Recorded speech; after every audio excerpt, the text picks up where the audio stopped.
Today we are going to be talking about the president and the vice president. Our essential questions for today are: what are the constitutional requirements that must be met in order to be eligible for the presidency? What qualities should a leader have?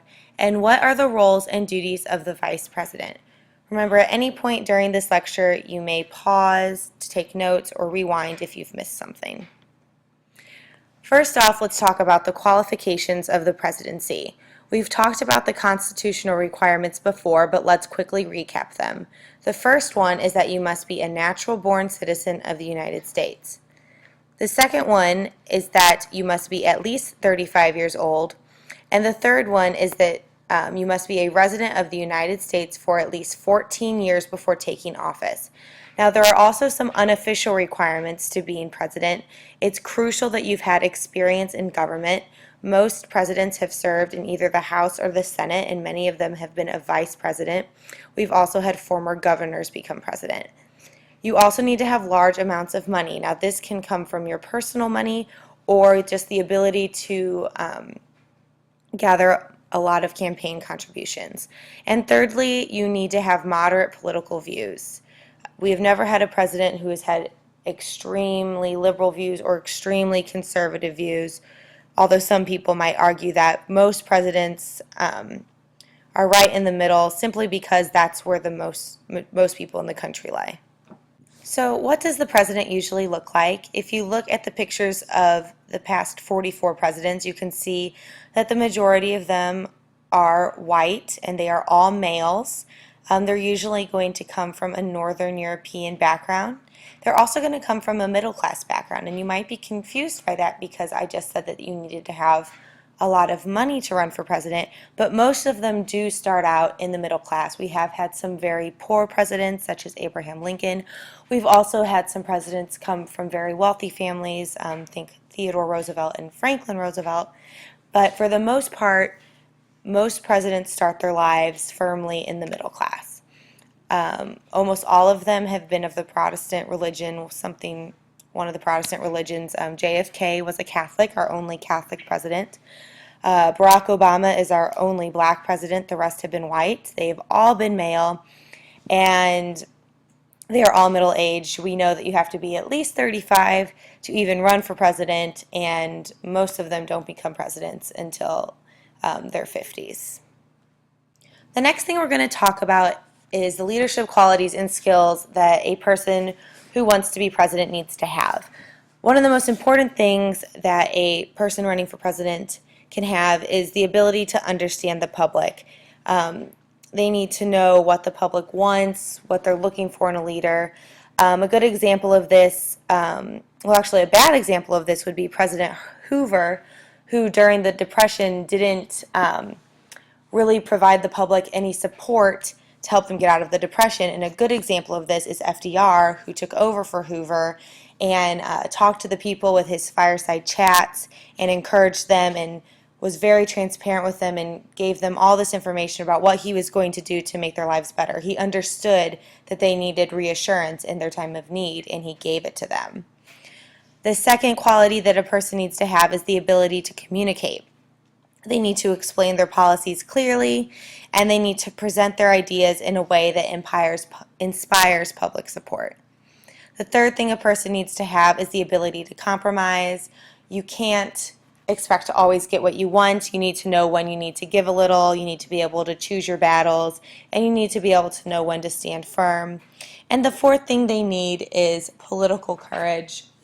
They need to go against public opinion if they really believe strongly in what they're doing. This might sort of contradict some of the other things I've said, and I realize that, but you don't want to elect someone who isn't going to stand on their beliefs. So while they need to be willing to compromise, they also should never feel like they should have to sacrifice what they truly believe in and what they ran on to become president in the first place. So a person who's president obviously serves a term in office, and George Washington is going to set the precedent for this. So originally there were no term limits. They did set a term for 4 years, so terms have always been 4 years long, but originally a president could serve as many terms as he or she wanted. However, George Washington served 2 terms, and this is going to set a precedence. So what I mean by precedent is this is going to be a tradition. No one is going to serve more than 2 terms until Franklin Roosevelt is going to serve 3.5. He'll be elected for 4 terms, but he'll die during his 4th term. And that's what the political cartoon is of. To your right, you can see him with a crown on like he's a king. They're mocking him, obviously, in this cartoon. And after his presidency, we're going to see the passage of the 22nd Amendment. And this is going to limit the presidency to 2 terms. However, if the vice president has to take over for the president, and he or she takes over for 2 years or less, then he or she can run for 2 terms. So a person could conceivably be president for 10 years. All right, go ahead and pause the video at this point and take a look over some benefits of the presidency. The only thing I feel like I need to point out is Air Force One is obviously the plane that the president gets to fly on. Take a look at that picture. It's pretty cool. It shows all the different compartments of the plane. Otherwise, just glance these over and then unpause the video for the rest of the lecture. So we've talked about the president, but what about this guy? What about the vice president? There are 2 links on this page. The first one is a link to a Parks and Recreation clip where Leslie Knope gets to meet Joe Biden. So if you want to watch that, you can. It's pretty funny, I think. The second one we're going to watch, it is an explanation of Biden, of what he actually does in his job.